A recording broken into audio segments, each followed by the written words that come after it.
Kutana na shuhuda kubwa ya kampeni za Injili. Don't forget to subscribe. Lakini wakati nahubiri nilimwona huyu baba, wakati tunaendelea kusifu na kuabudu, anaingilia hapo.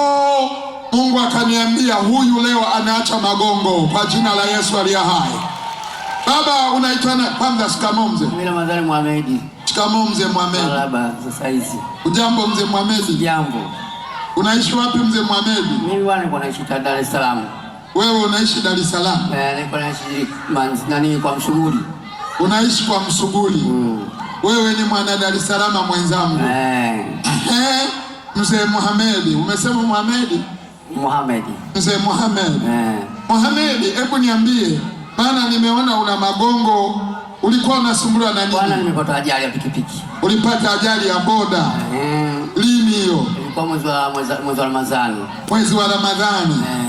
Ukapata ajali? Ukapata ajali. Ikawaje? Sasa nimekuja, nimeshughulikiwa hospitali, niko mambo mabaya. Ndio.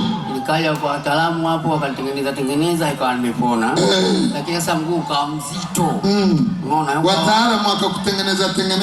Ukawa umepona sasa. Mzee Mohamed, unajua watu wazima wana hekima na busara. Mguu ukawa mzito.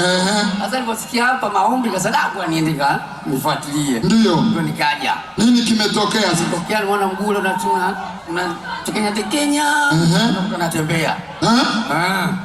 Sasa niko vizuri sasa. Jamani, makofi yako wapi? Yesu hana upendeleo jamani, haleluya. Mzee Mohamed ameponywa, na alipoingia hapa mimi nilisikia sauti inaniambia huyo mzee anaacha magongo leo kwa jina la Yesu aliye hai. Hakuna cha mguu kuwa mzito tena kwa jina la Yesu aliye hai. Jamani, ushahidi ni huu hapa. Mzee Mohamed, magongo hakuna tena.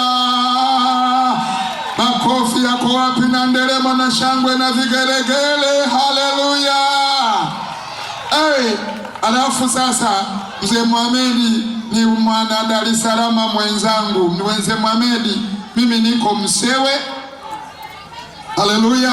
Sawa. Lakini mchungaji wa hapa, huyu hapa mchungaji, mchungaji yuko hapa Mwasamboma, na uendelee kupona na mguu usiwe mzito tena kwa jina la Yesu aliye hai. Asante.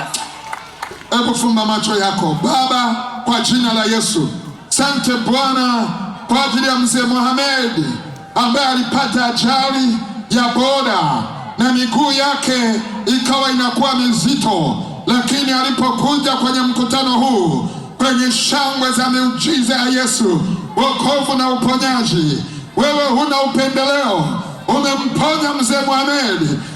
Bwana wa mabwana, namweka kwako mikononi mwako, akapate Bwana kuendelea kuwa mzima tena na tena na tena na tena, na wala asirudie magongo yake tena, maana Bwana umemponya Mzee Mohamed, na sasa Mzee Mohamed ni mzima, na tunakushangilia uwanja mzima na kukutukuza kwa sababu Bwana wewe umefanya na umetenda kwa jina la Yesu, amen.